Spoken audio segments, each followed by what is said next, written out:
Try to stay focused on one thing for the rest of the hour. You don't even have to focus on the Dharma talk. If there's anything relevant to what you're doing, it'll come right in and you'll notice it, you'll hear it.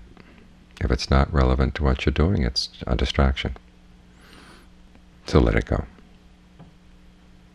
It may be useful for somebody else, or it may be useful for the person giving the talk.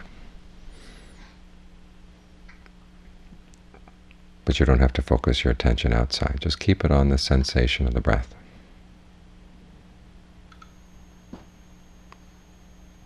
When you breathe in, know you're breathing in. When you breathe out, know you're breathing out. Notice where in the body you have the sensations that tell you, now you're breathing in, now you're breathing out.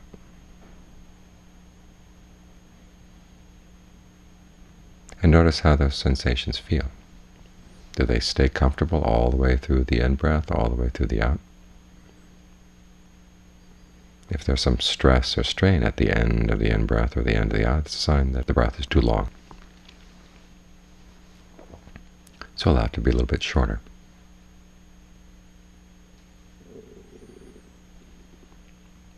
Or if the in-breath doesn't feel satisfying, you might want to try a little bit longer.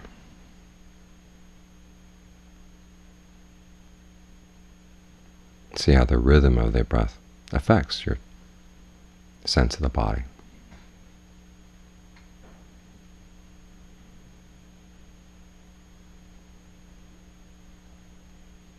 And see also how your conception of the breath affects your sensation of the body. If you feel that you have to pull the breath in, you really have to fight to pull it in, that's really unnecessary, because the breath is going to come in and go out on its own without you having to fight. In fact, it's much better for the body if you don't fight. What this means is that you're trying to force it in a way that it doesn't naturally go.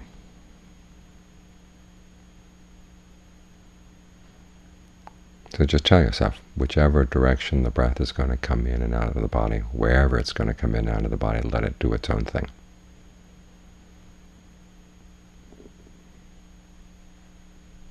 Your only duty is to keep track of the sensations and to allow those sensations to be comfortable, because the more comfortable they are, the easier it is to stay with the breath. What you're trying to do here is get the mind to settle down in the present moment with a sense of ease, with a sense of belonging, for several reasons. One, that it's simply good for the mind to have this sense of belonging right here, because if you don't belong in the present moment, you're always going to be running around in the past, running around in the future. And the mind that can't settle down is a mind that's going to wear itself out. So it's healing for the mind simply to be able to stay here with this comfortable sensation of the breathing. Whatever thoughts come through the mind, you don't have to pay them any attention.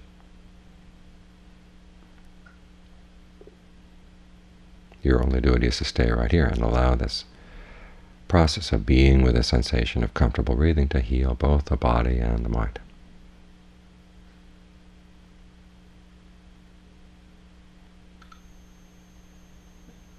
The other reason why we do this is because only when the mind is in the present moment can it see what it's doing.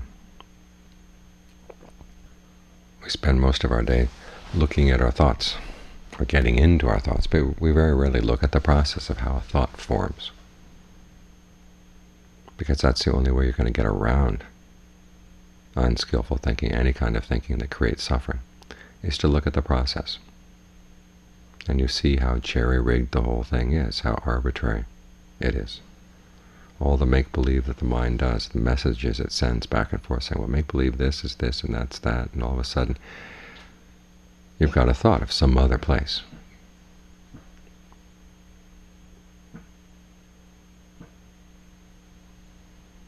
It's like pressing the control button on a computer keyboard. All of a sudden the letters of the alphabet mean something else. An S isn't just an S anymore, it's a save. A C isn't a C, it's a copy, because you've got that key pressed. It's the same with the mind. What would be ordinarily a sensation of the body, a sensation of the breath, suddenly becomes a thought of some other place, some other time. some other people. And those kinds of thoughts can wreak all kinds of havoc in the mind. Once you move into them, it's like moving into another world and then finding out whether it's a good world or not.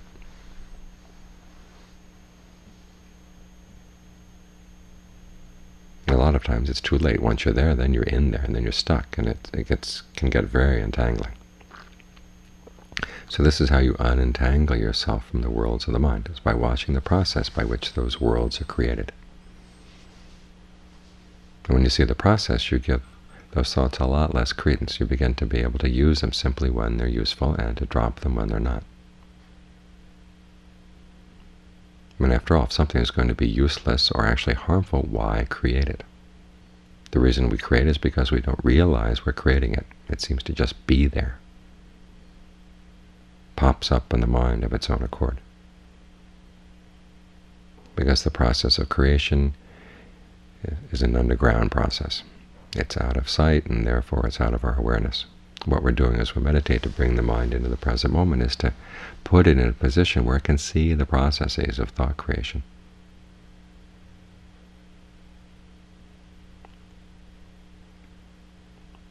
Bring them up into the light of day.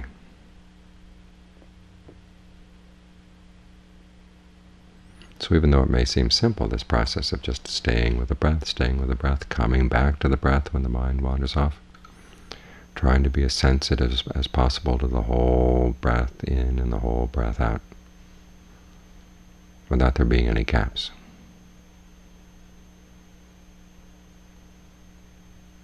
It's a simple process, but it's an important one.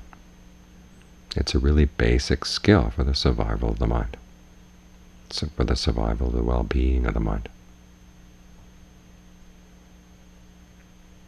So don't think of this hour as a long time. It's all very short.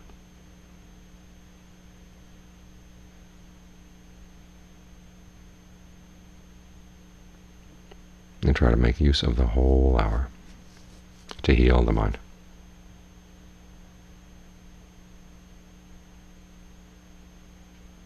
To do just this one thing. Stay with the breath. As if your life depended on it, because it does.